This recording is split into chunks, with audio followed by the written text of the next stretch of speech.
The moment Eudora Bishop stepped off the stage in Caldwell, Kansas, in the spring of 1879, she was already living under a name that did not belong to her, and she had exactly $47, a worn leather satchel, and a plan thin enough to blow away in the prairie wind. She had rehearsed the lie so many times during the 3-day journey from St. Louis that it had worn smooth in her mind, like a river stone turned over and over in a palm. She was Eudora Norris, widow of the late Thomas Norris, come to claim the parcel of land in the Cherokee Outlet that her deceased husband had filed on before his untimely passing. That was the story. Every syllable of it was fabricated, but the land deed she carried in the inside pocket of her travel coat was real enough, though how she had come to possess it was a matter she intended to bury alongside whatever conscience she had left after the last 2 years of her life. Caldwell in the spring of 1879 was a town balanced on the knife's edge between civilization and chaos, sitting just above the Kansas-Indian Territory line and serving as the last major stop before the wide, lawless expanse of the outlet and the territory beyond. The main street was a long, muddy corridor flanked by false-fronted buildings, a hotel, 3 saloons, a general store, a land office, and a dozen other establishments that catered to the constant flow of cattlemen, settlers, speculators, and drifters that churned through the town like a river through a canyon. The smell of cattle hung over everything, mixed with wood smoke and the sharp bite of fresh-cut lumber from buildings still being erected on the outer edges of town. Eudora stood on the boardwalk outside the stage depot and breathed it all in. She was 26 years old, tall for a woman of her time, with dark chestnut hair pulled back beneath a practical bonnet and gray eyes that had a habit of taking in everything in a room before settling on any single thing. She was not beautiful in the way that stopped men in their tracks, but she was striking, and more importantly, she was intelligent, and intelligence had always been both her greatest asset and the source of most of her trouble.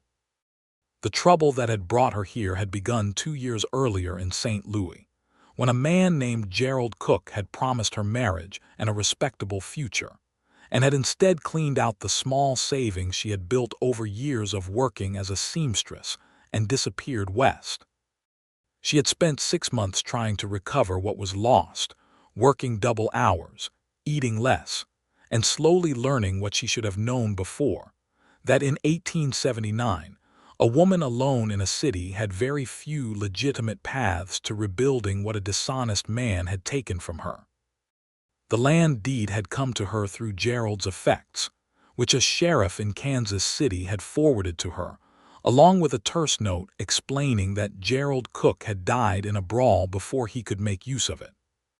The deed was made out to one Thomas Norris, clearly a name Gerald had borrowed or stolen for the filing, and it represented a quarter section of land in the Cherokee Outlet land that, if she could reach it, prove up on it, and establish a homestead, would be worth more than she could earn in a decade of sewing buttonholes.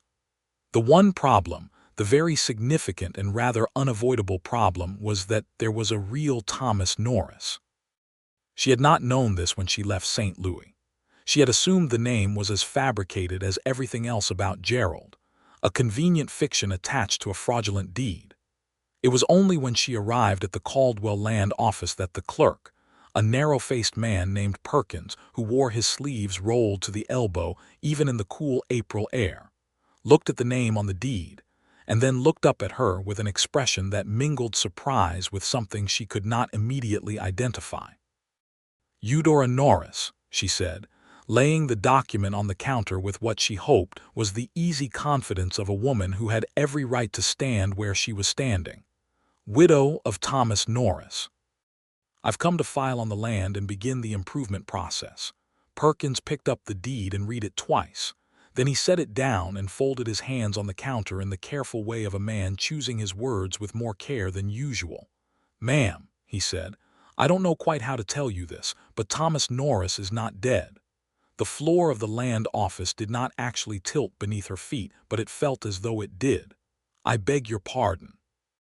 "Thomas Norris," Perkins repeated, with the slightly apologetic tone of a man delivering news he had not asked to deliver, is very much alive.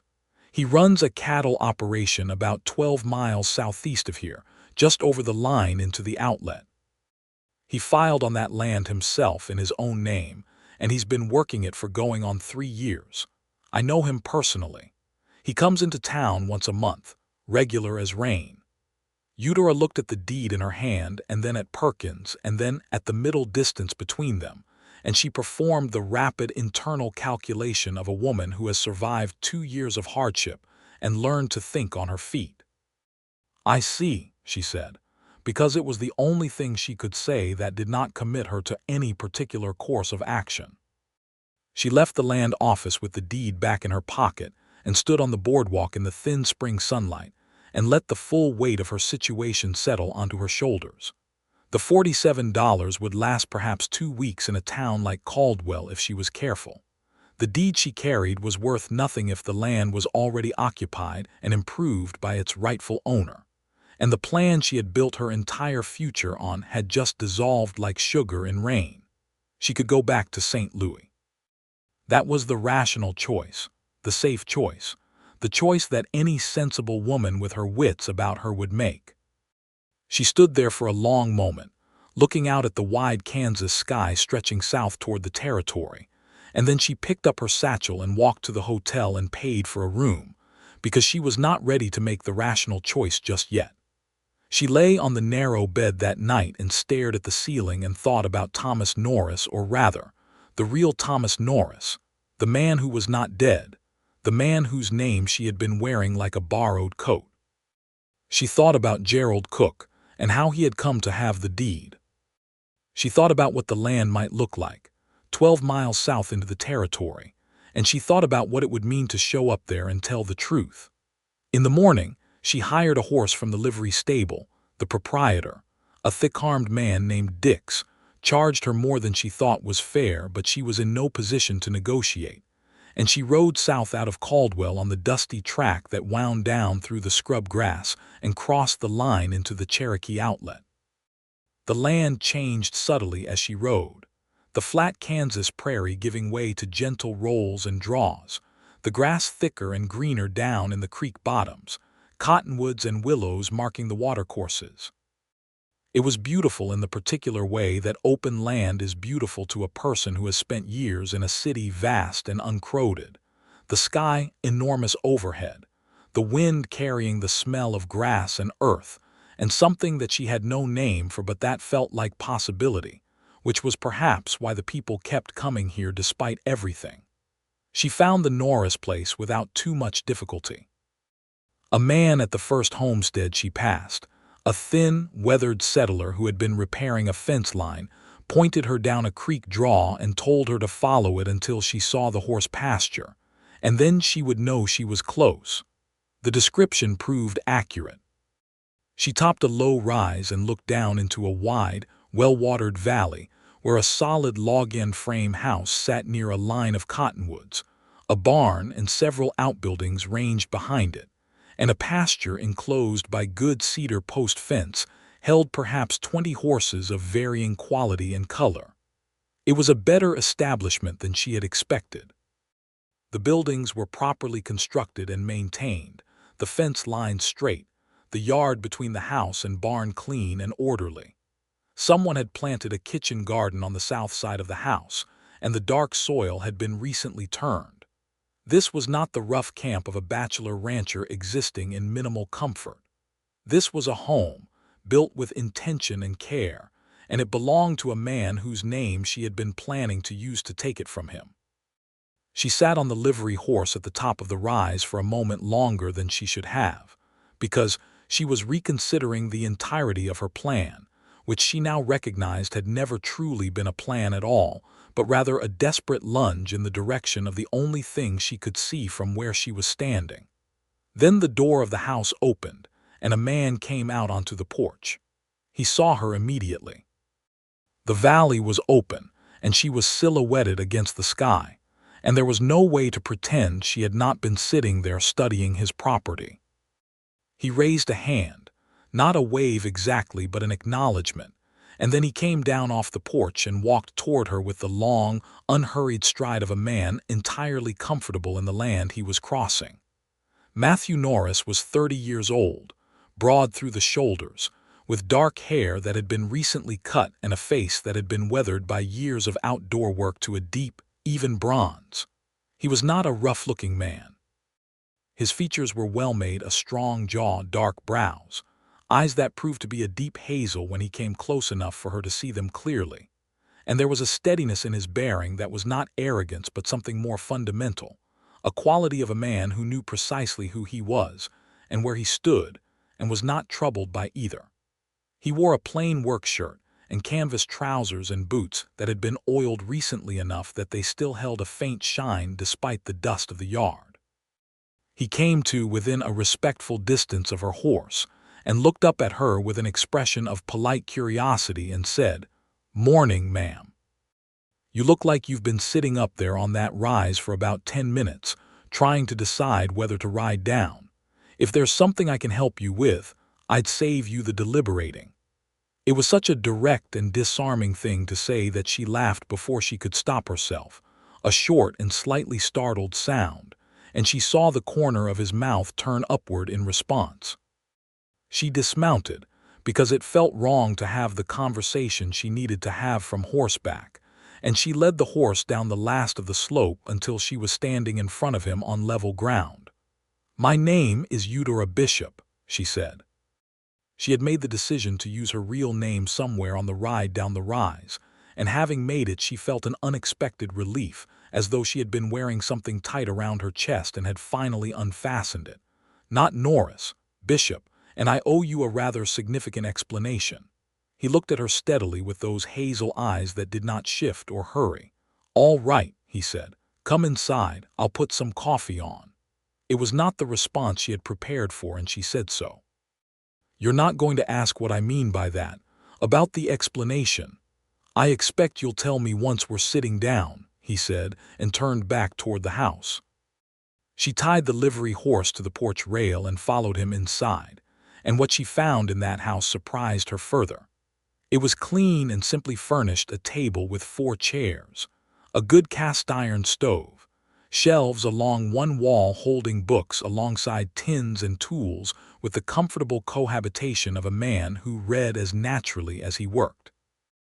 A rifle hung over the door on wooden pegs, and there was a braided rug on the floor that looked as though it might have come from somewhere east, a remnant of some other life brought west and laid down in the new one. He set the coffee pot on the stove with the practiced ease of a man who had done it 10,000 times and sat down across the table from her and said, "Now then." And she told him everything. She told it the way she had come to tell difficult things, without ornament or self-pity, just the plain shape of it. Gerald Cook and the savings he had taken, the deed found among his effects, the name on it, the assumption she had made about that name, the plan she had built on that assumption. She told him about the land office clerk and what he had said. She told him she had ridden out here not entirely sure why, whether to confess or to bargain or simply to see the face of the man whose name she had nearly stolen. He listened through all of it without interrupting, his coffee cup in both hands, his eyes on her face. When she finished, the kitchen was quiet except for the sound of the wind outside and the small clicks and pops of the stove. "Gerald Cook," he said finally. "Did you know him?" "I knew of him. He came through here about 18 months ago, said he was a land surveyor. I let him water his horse and gave him a meal. He asked a lot of questions about the land and the deed and what I'd filed. I thought he was just making conversation." He paused. "He stole the deed. He made a copy of it," Eudora said, "or had one made. The document I have is written out in full detail, but the signatures don't match your originals, I would guess." "No," Matthew said, "they wouldn't." He looked at the table for a moment and then back at her. "You could have just kept riding, you know, tried another land office farther west where they didn't know me." "I know," she said. "Why didn't you?" She looked at him directly, because she had always found it easier to say difficult things when she was looking at the person she was saying them to. "Because it wasn't right. And I've had enough of things that weren't right." He was quiet again in that unhurried way of his, Then he picked up his coffee and drank and said, "What are you going to do now?" "I don't know," she said, and it was possibly the most honest thing she had said in 2 years. He nodded slowly as though this was a reasonable answer. "There's a widow woman in Caldwell, Mrs. Ames, who takes in respectable boarders. She's a decent sort. If you need a place to stay while you sort yourself out, she won't charge you more than you can afford. You're not going to demand I hand over the deed. Report me to the sheriff." "The deed is a fraud," he said simply. "It doesn't do any damage to me in its current form. And you came out here and told me the truth when you could have done a dozen other things. That counts for something." He stood and carried his cup to the wash basin. "There's also the matter that you've ridden 12 miles and your horse looks like he'd appreciate some water and a rest before you ride back." It was practical and kind, and somehow both of those things at once. And Eudora sat at Matthew Norris's kitchen table and felt something she had not felt in a very long time, which was the specific and somewhat disorienting sensation of being in the presence of a person who meant precisely what they said. She stayed for another hour, because that was how long it took the livery horse to rest and drink its fill at the creek. And in that hour Matthew showed her the place, not in the manner of a man showing off his possessions, but with the quiet pride of someone sharing something they had built with their own hands over years of work. He had come west from Ohio 5 years earlier, he told her, with $300 and a team of mules and an idea. The land in the outlet had not yet been formally opened for settlement by the federal government, but there were older provisions under which certain improvements could be made, and he had done the legal work carefully and thoroughly, because she was beginning to understand, a man who did things carefully and thoroughly. "The outlet is going to open for proper homesteading within a few years," he said, standing by the fence of the horse pasture and looking out at the rolling grassland beyond it. "There's pressure on Washington from every direction. When it does, there are going to be thousands of people coming in, and this land is going to be worth considerably more than it is now. I want to be established and rooted when that happens." "Why horses?" she asked. "Because the pasture held more horses than a working cattle ranch would need. There's good money in horses if you raise them well," he said.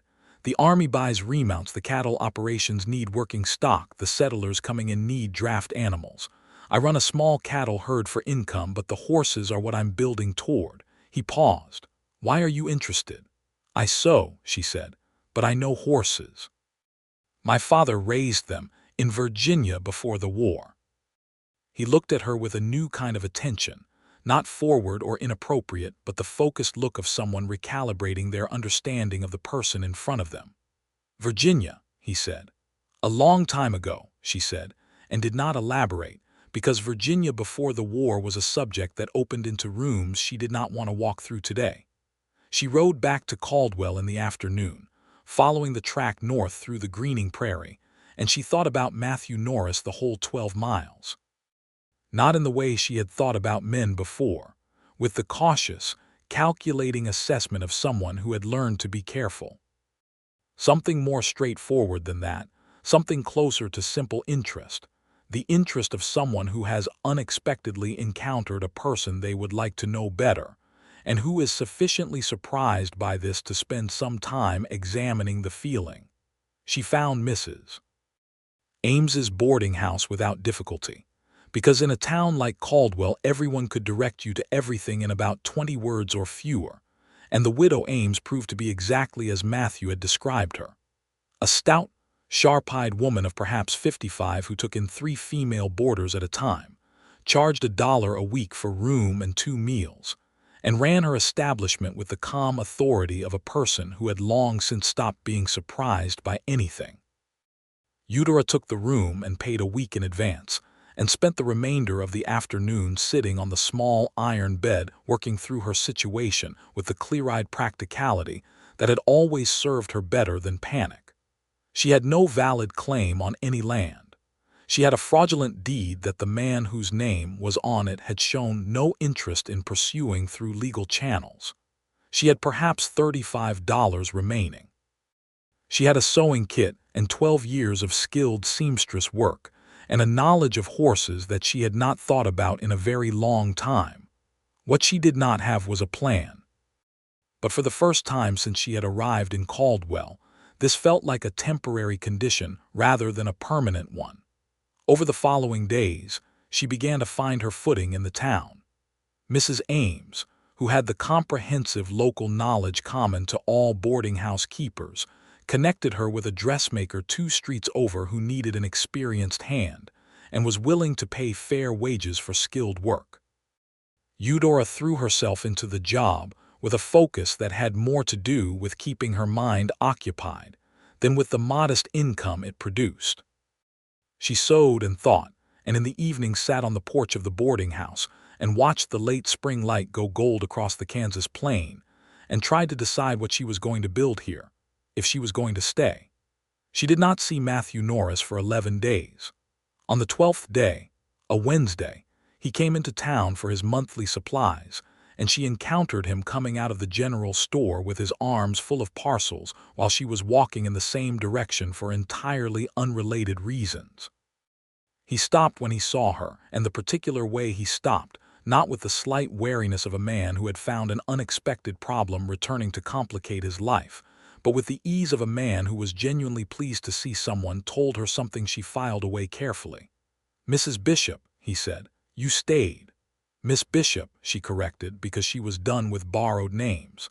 "I'm not a widow. I was never a widow. I was just a woman with a bad plan." Something in his expression softened very slightly, in the way that a landscape softens when the angle of the light changes. "Miss Bishop," he said, "can I buy you a cup of coffee? I've got another hour before I need to start back." They sat in the small restaurant attached to the hotel and drank coffee and talked for 2 hours, not one, because the conversation kept opening into new directions the way conversations do when 2 people discover that they think about the world in compatible ways. He told her about Ohio and the farm he had grown up on, the family that had been large and loud and kind. She told him about Virginia, more than she had intended to, more than she usually told, the farm there, her father's horses, the way the war had taken most of it and scattered what remained. She was 31 years old when she'd arrived in St. Louis, she said, and had spent the years between being very careful and very practical, and it had served her adequately until it hadn't.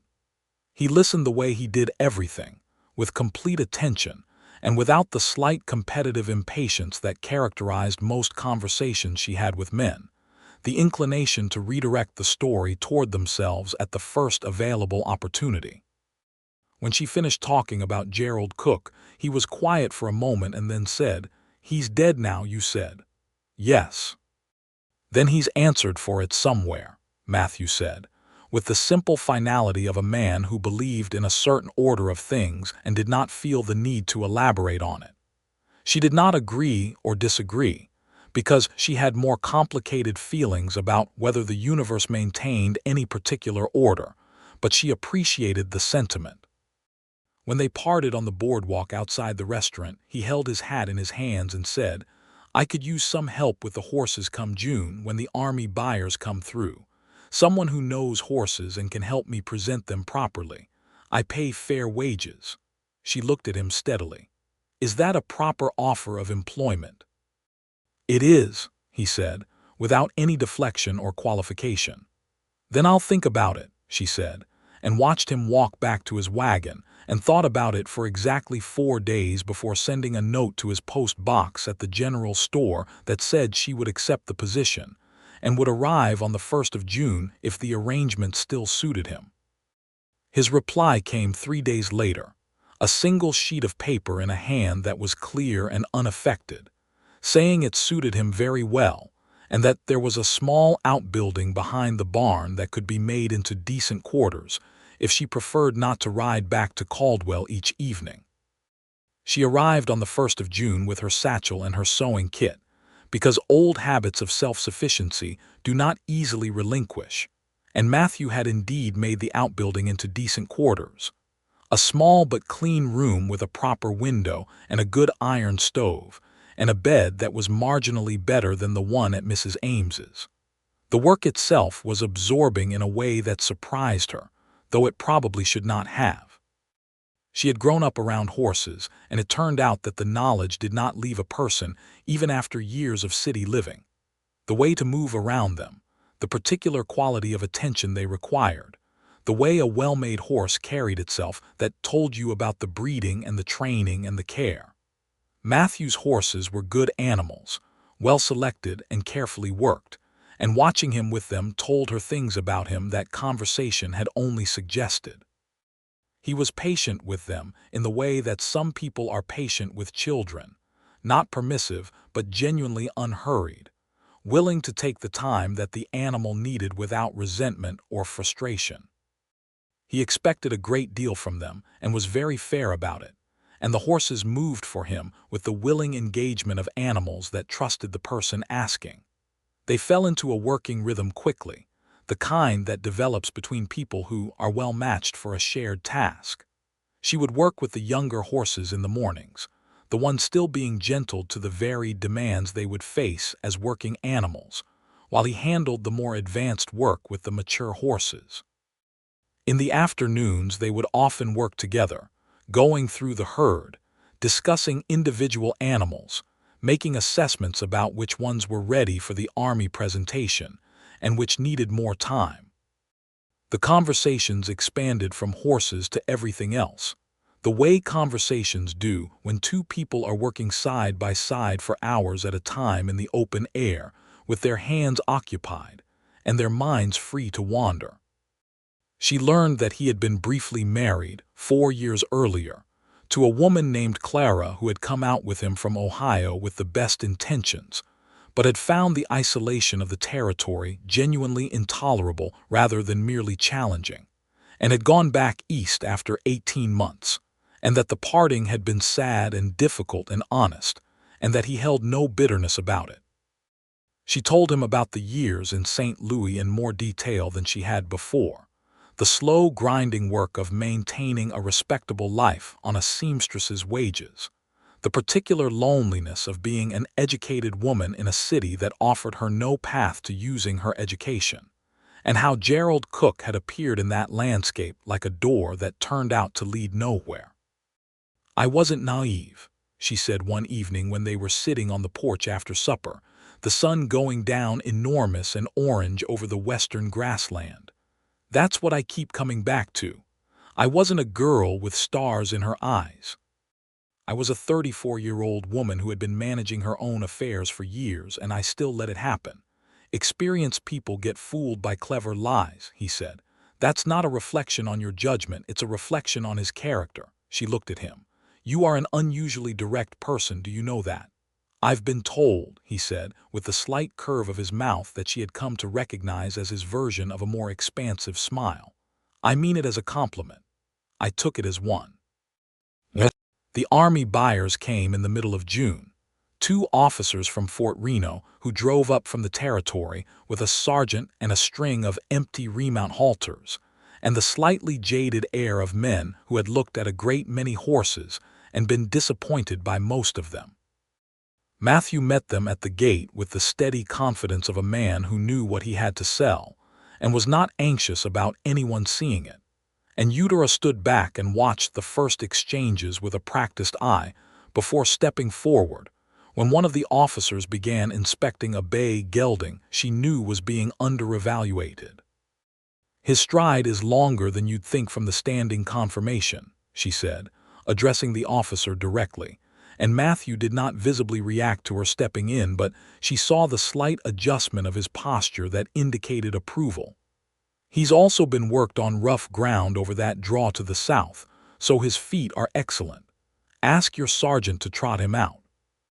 The officer looked at her with the mild surprise that characterized most men's reaction to a woman who spoke up with professional authority, but he asked the sergeant to trot the horse, and the bay's extended trot was everything she had said it was, and the officer's expression shifted from skepticism to interest. They sold 11 horses that day at prices that satisfied Matthew, and after the buyers had gone he paid her the agreed sum and added $10 above it and said, "You saved me about $60 on that bay alone." The conversation about horses I had earlier today was worth more than just wages, she said, and meant it, and saw the look that crossed his face at that, something warm and a little startled, as though he had not expected to be thanked quite that directly. July came in hot and relentless, the kind of heat that turned the prairie grass from green to gold and baked the air above the draw into a shimmer. The work continued. There were always horses to work, always maintenance to be done on the property, always a dozen tasks that a well-run outfit generated constantly. She extended her stay past the original arrangement because there was always more to do, and because neither of them brought up the question of her leaving, and the silence around that question eventually became its own kind of answer. One afternoon in late July, she was working a young sorrel mare in the pasture, a patient, methodical process of building trust between the horse and the saddle she was not yet certain she accepted, when she heard a rider coming in from the south. She looked up and saw a man she did not recognize, riding a hard-used roan with the slightly pushed quality of a horse that had covered a lot of ground quickly. The rider pulled up at the fence and looked at her with small, rapid eyes that moved around the property with an assessing quality she did not like. "Looking for Norris," the man said. He had a thin face and the kind of stillness that was not the quiet of a calm person, but the stillness of a coiled one. "He's in the barn," she said, and kept her voice level and continued working the mare. But she watched the rider go around toward the barn, and something in the set of his shoulders made her ease the mare to the fence and tie her there before following at a distance.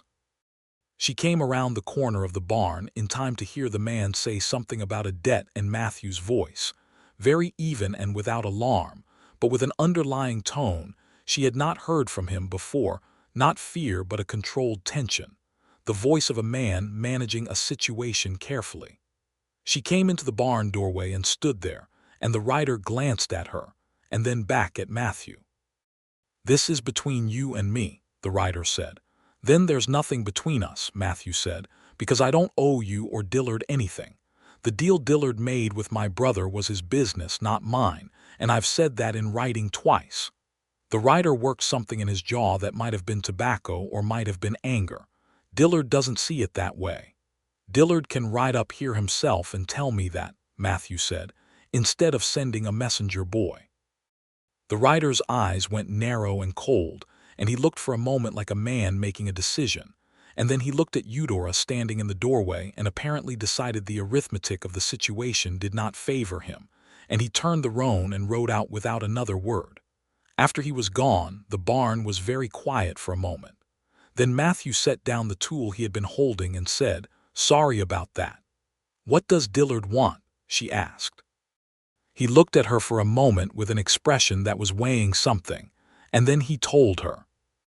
His younger brother, James, had borrowed money from a man named Cole Dillard who ran a small land speculation operation out of Wichita, and James had defaulted on the debt, and then died of typhoid the previous winter, and Dillard had since taken the position that the debt passed to the next of kin, which meant Matthew.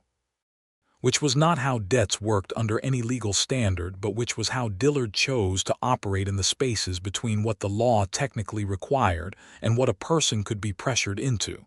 "How much is the debt?" $240. "And you won't pay it?" "I won't pay it," he said, "because it's not mine. James made his choices and I grieved him, and I can't fix either of those things by handing Dillard money he has no legal right to." She thought about this for a moment. "Has he done anything beyond sending riders?" "Not yet," Matthew said, and the yet sat in the air between them with an uncomfortable weight. "Can you document what James owed versus what Dillard claims? Promissory notes, correspondence?" He looked at her with that recalibrating expression, the one that said he was adjusting his understanding of what she was capable of. "Some of it. James kept poor records." "Then let's work with what you have," she said, "and we'll write to the county sheriff in Wichita and put the whole matter down in clear legal language. Dillard sounds like a man who operates on the assumption that the people he pressures won't take the trouble to be organized about it." He was quiet for a moment. You think about things like a lawyer. I grew up with a father who believed women should understand the law as well as men, she said. It was not a popular position in Virginia in 1865, but it turned out to be useful. He smiled then, fully, the kind of real smile she had seen from him only a few times. It changed his face considerably, opening it up, taking 10 years off it, revealing something warm and unguarded that lived underneath the steadiness. "All right," he said. "Let's write the letter." They spent 2 evenings putting together the correspondence, gathering what documentation existed, writing a clear and well-organized statement to the county sheriff outlining the situation. It was careful, thorough work, the kind she was good at, and working side by side at the kitchen table in the lamplight with their heads bent over paper and his shoulder occasionally near enough to hers that she was aware of it with a persistent, pleasant awareness that she had stopped pretending to herself. She did not feel. The letter went north to Wichita and they waited, and in the meantime August came and brought with it the full force of the Kansas summer. The grass went golden and the creek dropped and the days were long and blazing, and the evenings were when life properly resumed, in the cooler air on the porch or inside with the doors open to catch the breeze. She had been thinking about what she was doing here, not the work, which she understood perfectly well, but the being here, the way she had extended her stay week by week without either of them naming what was happening. She was not a woman given to letting things drift in important areas, and one evening in mid-August she brought it up directly, because that was the only way she knew how to be. "I should tell you," she said, not looking at him but looking out at the darkening grass, "that I'm aware that my situation here has become somewhat ambiguous. I came to stay through June and it is now August, and I would like to be clear about what I'm doing and why, because I think you deserve that." He was quiet beside her. She could see from the corner of her eye that he had turned to look at her. "I'm staying," she said, "because I want to, because this is the first place in 2 years that has felt like somewhere I might actually build something. And because," she stopped, because the next part was harder and she was trying to find the right words for it.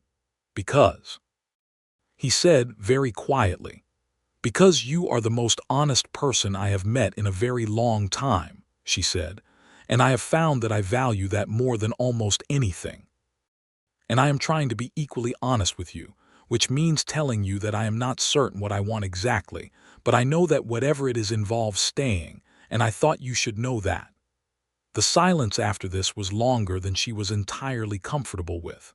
Then he said, "I'm glad you told me." His voice had a quality she had not heard in it before, lower and more careful, the voice of a man speaking about something that mattered to him.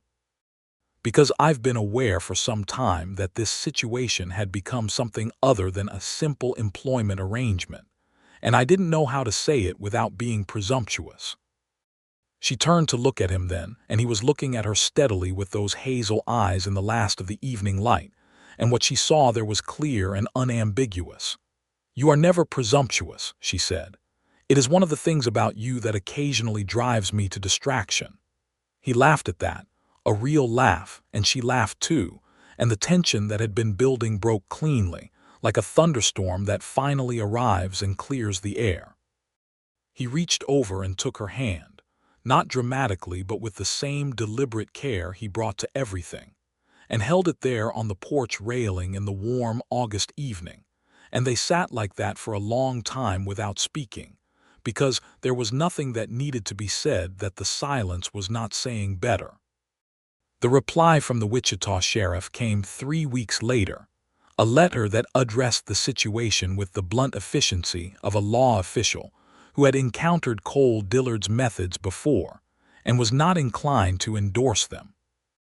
The letter made clear that the debt belonged to James Norris's estate and could not be transferred to a surviving sibling without specific legal documentation of an assumed guarantee, which did not exist. Dillard had sent a writer to the sheriff's office apparently in response to Matthew's correspondence, and the writer had been sent back with a copy of the relevant statutes. "That's it then," Eudora said, reading the letter at the kitchen table. "That should be the end of it," Matthew said.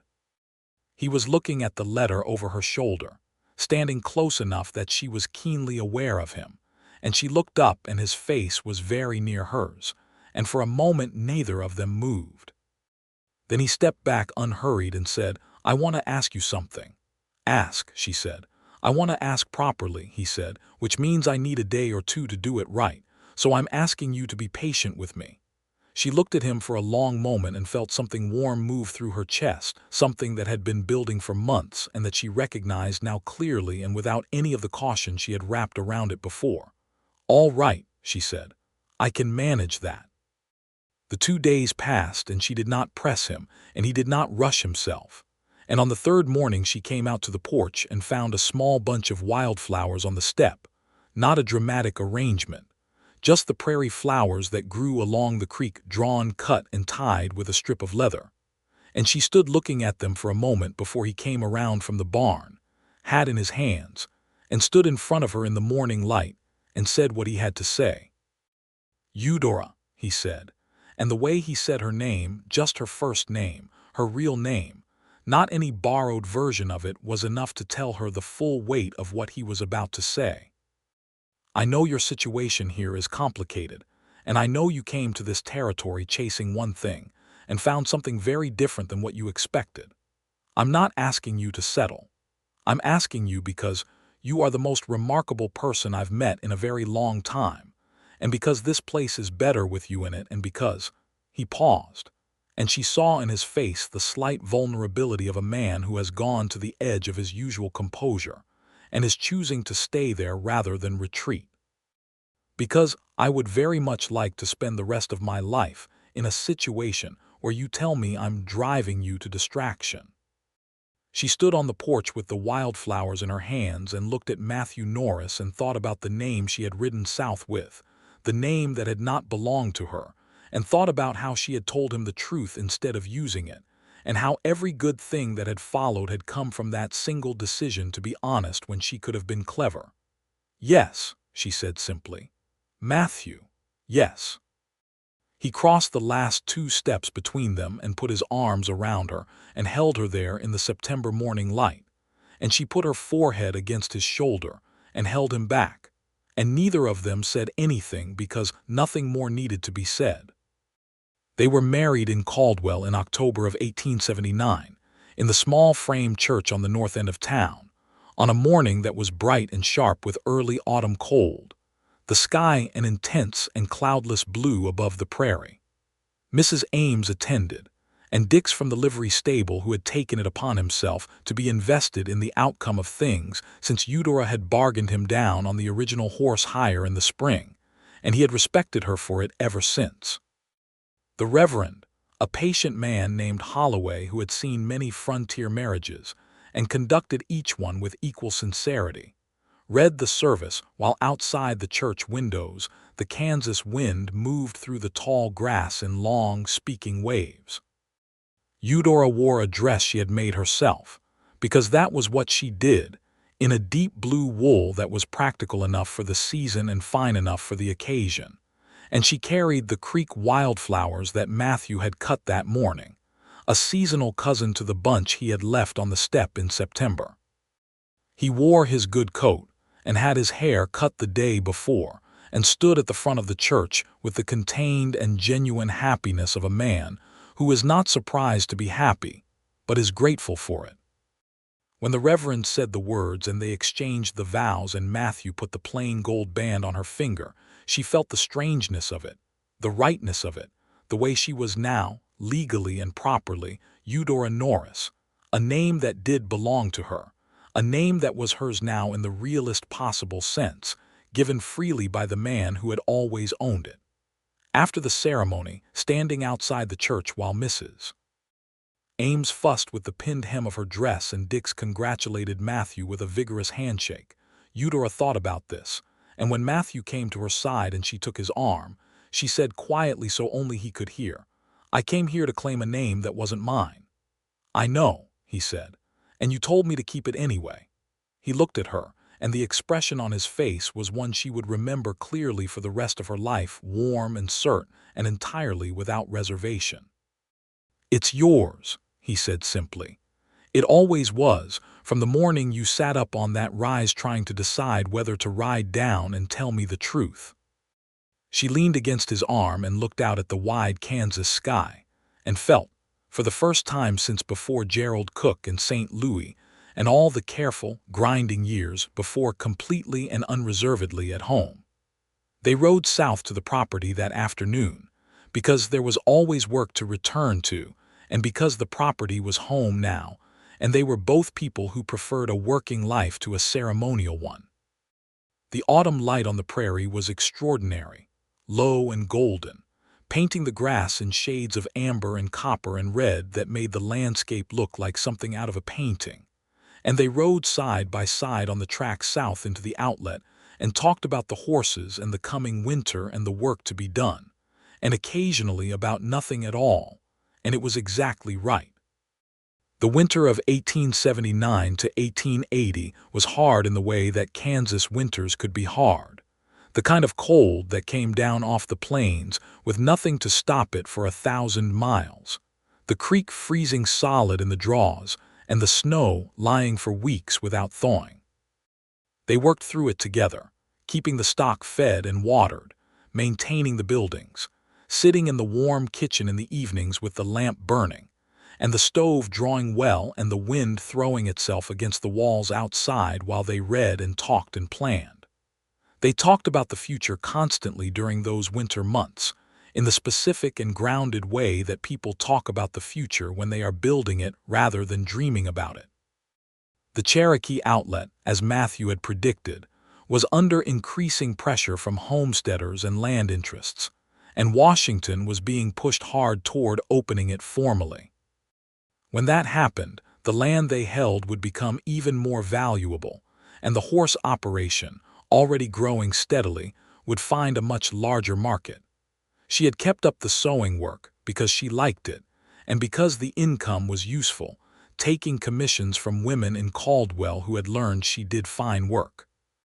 During the winter evenings, she worked on a complicated project she had taken on for the wife of a new merchant in town, and Matthew often sat across the table reading while she worked, and she found that this particular configuration of domestic companionship, him reading, her sewing, the lamp between them and the wind outside, was one of the most deeply satisfying arrangements she had ever experienced. In the spring of 1880, she knew she was expecting their first child.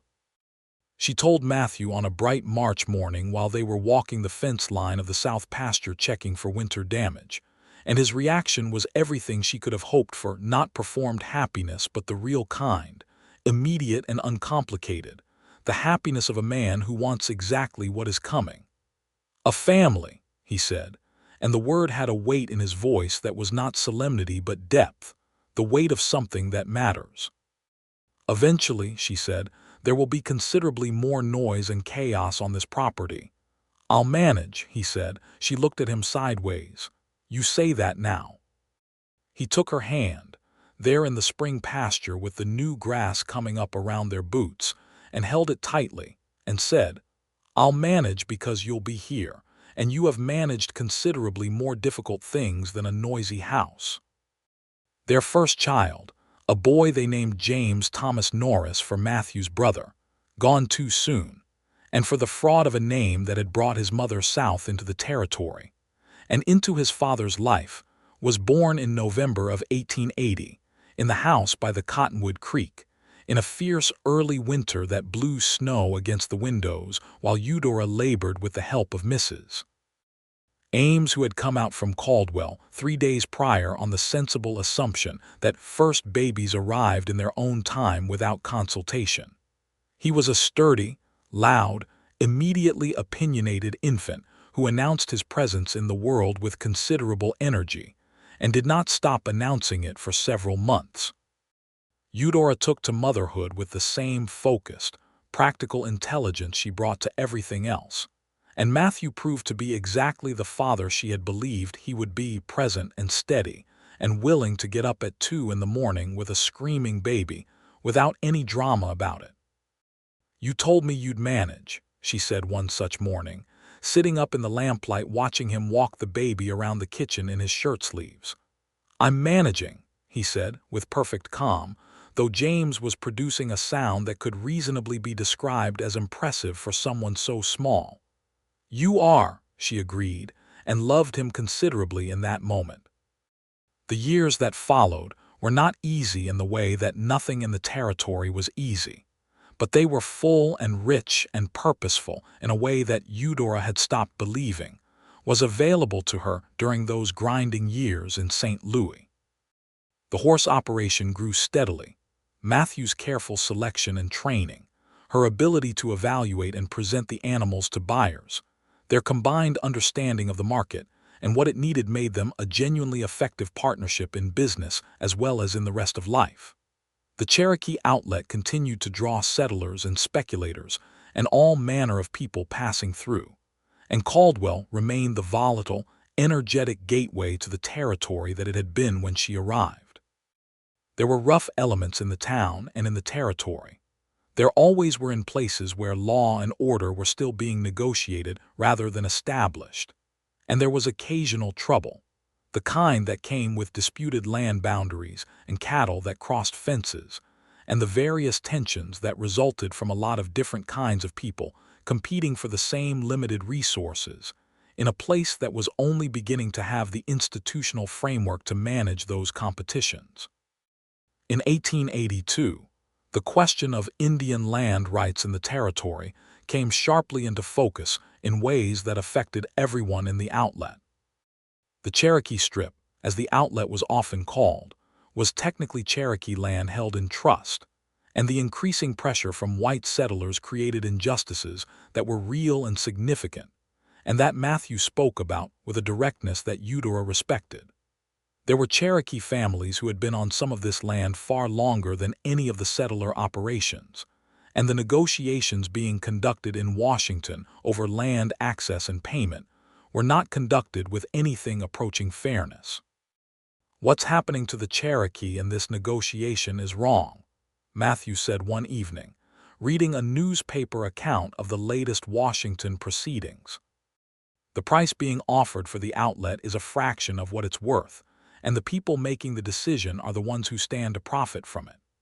The same story told a dozen different ways since the first settlers came east, Eudora said quietly. She had grown up in Virginia and understood dispossession from multiple directions, had seen what land loss and forced removal meant to a community, though the scale and the circumstances differed. "There's not much we can do about what happens in Washington. We can be decent neighbors," he said. "We can be honest in our dealings. We cannot pretend the injustice isn't happening while we benefit from it." She looked at him, and this was one of the moments when she felt the full measure of her love for him, not the warm glow of the domestic evenings or the excitement of the early months, but something steadier and more permanent, the love that came from knowing a person through their character rather than their charm. "Yes," she said simply, "we can do that." Their second child arrived in 1883, a girl they named Clara Me, the first name a gentle nod to the woman Matthew had loved before, which Eudora had suggested herself because she believed in acknowledging the full truth of a person's history rather than papering over it, and the second name for Eudora's mother, gone 15 years.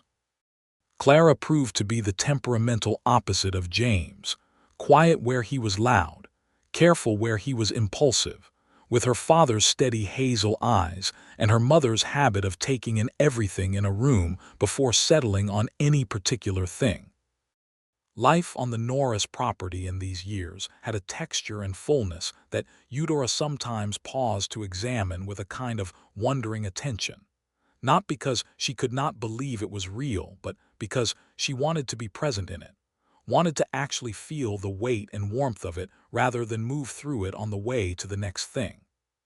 She had spent too many years in transit emotionally, geographically, in every sense, to take the state of arrival for granted. There were mornings when she would stand at the kitchen window in the early light while James ate his breakfast with noisy enthusiasm, and Clara sat in her chair, turning a spoon over in her hands with deep concentration, and Matthew would come in from the barn smelling of horses and cold air and pour himself a cup of coffee, and look over at her with that specific look. The one she had first seen on the porch in August 3 years ago, warm and unhurried and entirely certain. And she would think about the girl who had stepped off a stage in Caldwell with $47 and a false name and a plan made out of desperation. And she would think about what that girl had found by telling the truth, and it would still strike her as remarkable. The spring of 1884 brought news that had been expected for years and was still startling when it arrived. The federal government was moving toward formally opening the Cherokee Outlet to homesteaders. The negotiations with the Cherokee Nation were ongoing and contentious, and the final terms would not be settled for some years yet. But the direction was clear, and the prospect of the land run that would follow thousands of settlers pouring into the outlet to claim homesteads transformed the atmosphere in Caldwell and the surrounding territory entirely. Everyone had opinions, and everyone was planning, and the land office in Caldwell was suddenly the most important building in town. Matthew and Eudora spent several evenings going through their documentation carefully, ensuring that every aspect of their existing claim was properly recorded and defensible, because a land run on the scale being discussed would generate an enormous number of disputes, and they wanted their position to be absolutely clear and legally sound. "We're all right," she said, going through the papers a final time. "Your original filing is clean and the improvements are extensive and documented. No one can contest this." "I know," he said. "I just like having you look at it." She looked up at him. "You trust my judgment that much?" "I trust your judgment more than mine on paper," he said. "You see things I miss." She felt the same warmth she always felt when he said something like this, not because she needed his validation, but because his particular kind of honesty, the ability to acknowledge someone else's competence without any diminishment of his own, was still, after 5 years, one of the things she loved most specifically about him. In 1885, Cole Dillard's name came up again, in a way that was more annoying than threatening but required attention nonetheless. A new letter arrived from a lawyer in Wichita claiming to represent Dillard's estate. Dillard had apparently died the previous year, though not in any way that made Eudora feel much about it in either direction, and the lawyer was pressing the old claim about James's debt on behalf of the estate's creditors. Matthew wrote back with a copy of the original sheriff's letter from 1879 and the relevant legal citations, and told the lawyer that if the estate wished to pursue a claim that had already been formally dismissed by law enforcement in 1879, they were welcome to do so before a judge, where he would be happy to make the same argument with documentation. The lawyer did not write again. "You handled that beautifully," Eudora said when he showed her the exchange. "I had a good teacher," he said, and she recognized the reference to the letter-writing sessions of 1879 and felt a rush of affection so strong it surprised her, even now. "That was 5 years ago," she said. "I have a good memory," he said. Their third child arrived in 1886, another boy named William, who came into the world in a great hurry and established immediately that he intended to continue at that pace indefinitely. He was running before he was fully walking and had opinions about horses before he had a complete vocabulary for expressing them. And by the time he was 4, he was following Matthew around the property with the focused determination of a small shadow that has decided to become a horseman. Watching Matthew with his children was one of Eudora's particular pleasures. He was the same with them as he was with the horses, patient, consistent, genuinely interested, expecting reasonable things and being fair about it. James, at 7, was beginning to do real work around the property, and Matthew treated his contributions with the seriousness they deserved, neither condescending nor demanding more than the boy could give. Clara, at 5, had discovered books with the intensity of someone who has found their native country after years of traveling through foreign territory, and Matthew read with her every evening, which was one of the things that made Eudora feel the specific, sustained happiness of watching someone you love be exactly who they are. The years continued to build, layer by layer, the way a good life does, not in dramatic events, but in the accumulation of small things, meals shared and work done and children growing, and the property improving, and the seasons turning over the Kansas grassland in their reliable procession. The formal opening of the Cherokee Outlet in September of 1893, the great land run that would eventually bring an estimated 100,000 settlers into the Strip in a single day, was the biggest event in the region's history, and they watched it from the solid ground of their established property, which was not available for claiming because it was already settled and improved and legally held. The chaos and excitement of it was extraordinary. Settlers lined up for miles along the border, the sound of the starting gun carrying across the flat land, horses and wagons and men on foot pouring south in a great wave. Matthew and Eudora stood at the north fence of the property that day and watched it from a distance, and she thought about the morning in April of 1879 when she had ridden south in the opposite direction with a fraudulent deed and a borrowed name, and the desperate hope of someone who had run out of other options. "Strange to think about," she said. He was standing beside her with William on his shoulders. The boy had wanted to see over the fence, which at 7 still required some assistance, and he looked at her with full understanding of what she meant. "Where you started," he said. "Where I started," she agreed. "You would have tried to claim that land," he said with a slight smile, "if I hadn't been here." "I would have tried," she said, "and I would have been found out within a month because I was never a good enough liar for the long game."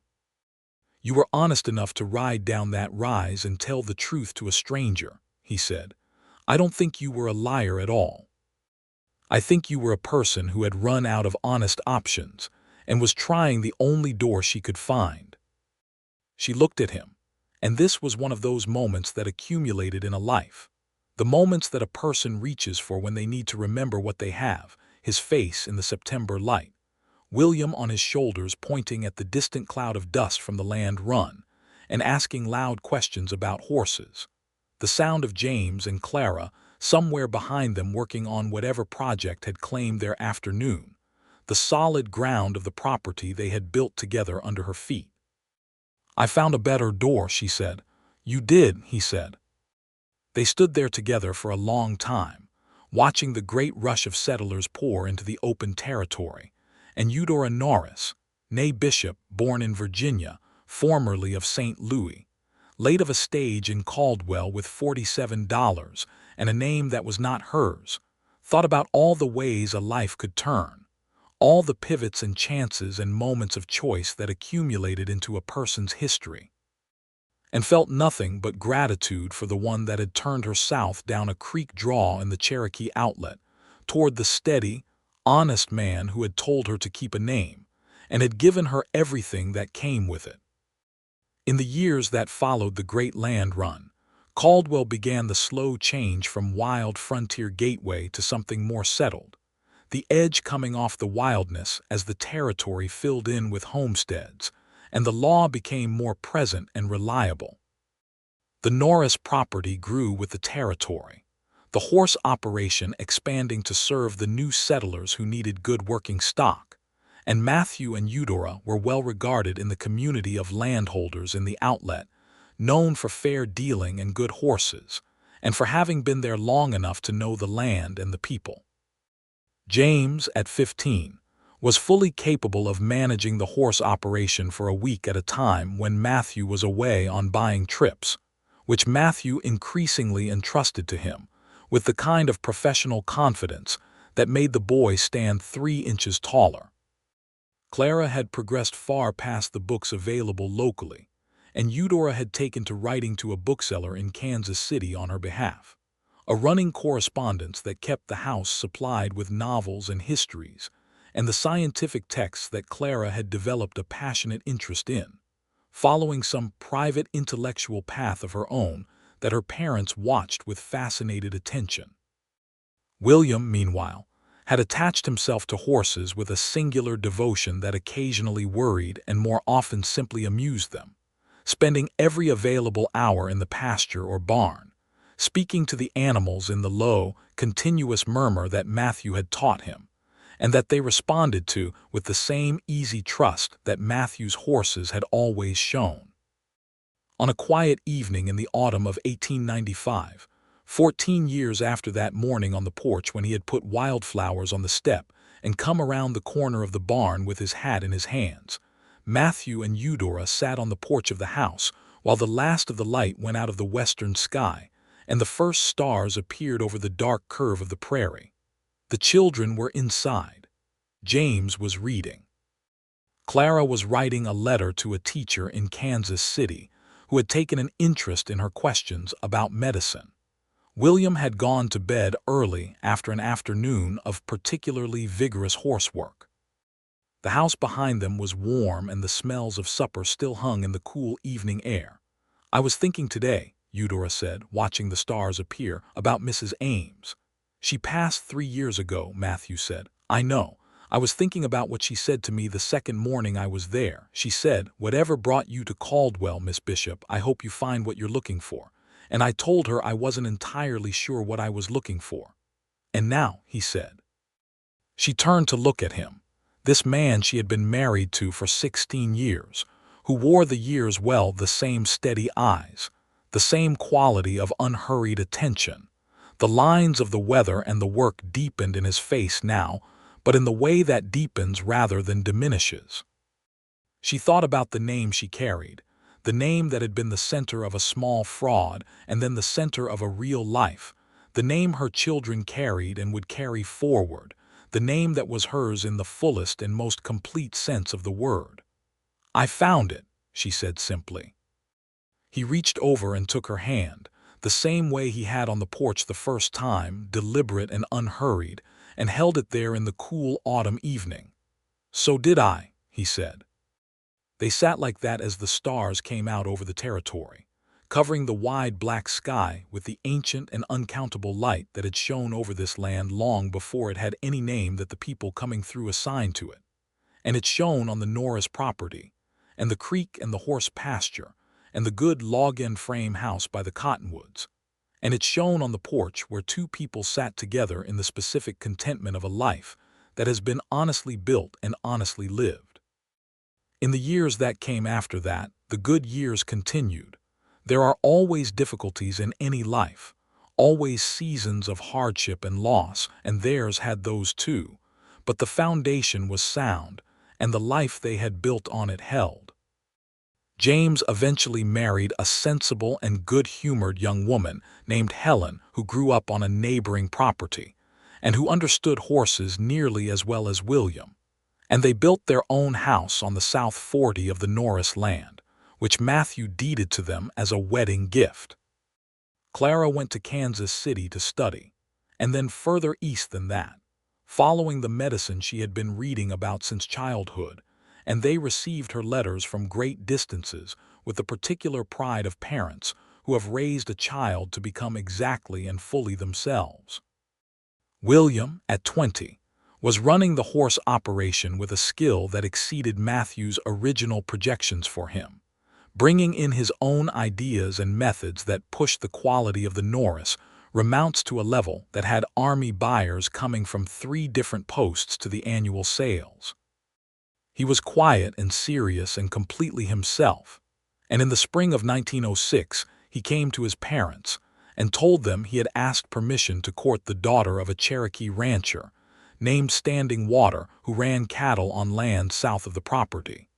A young woman named Anna Standing Water who was 22 and self-possessed, and who looked at William with the particular expression of a woman who has decided something important. Matthew and Eudora had no objection whatsoever, and Eudora thought, watching William and Anna together at the first supper they shared, about the way lives and histories and peoples that had been separated and hurt by the same events that had brought other people together continued to move and find each other across the divides that other people had drawn, and felt something complicated and grateful and hopeful all at once. On the morning of their 25th wedding anniversary, in October of 1904, Matthew came into the kitchen while she was making coffee and set a small package on the table beside the cups. She looked at it and then at him and unwrapped it to find a copy of the Cherokee Outlet deed. Their deed, the one that had been filed properly and legally all the way back in the 1870s, mounted in a simple wooden frame. On the paper, in Matthew's handwriting in the margin, he had written, "Hers." She stood at the kitchen table holding the framed deed and looked at her husband of 25 years, and felt the whole arc of it, the stage in Caldwell, the rise above the valley, the lie she had nearly told and the truth she had told instead, the wildflowers on the step, the ring on her finger, the children, the horses, the years of good solid work and good solid love, and felt it all at once, the way you can feel the whole of something when you have been inside it long enough to know its shape. "You have kept it," she said. "You earned it," he said. She set the frame on the kitchen shelf, where it stayed for the rest of their lives, catching the morning light that came through the window that faced south across the valley, where the horse pasture ran down to the Cottonwood Creek. The light of the same country that had first opened before her from the back of a livery horse on a spring morning in 1879. The country she had come to chasing a name that was not hers and had found instead a name, and a man, and a life that were.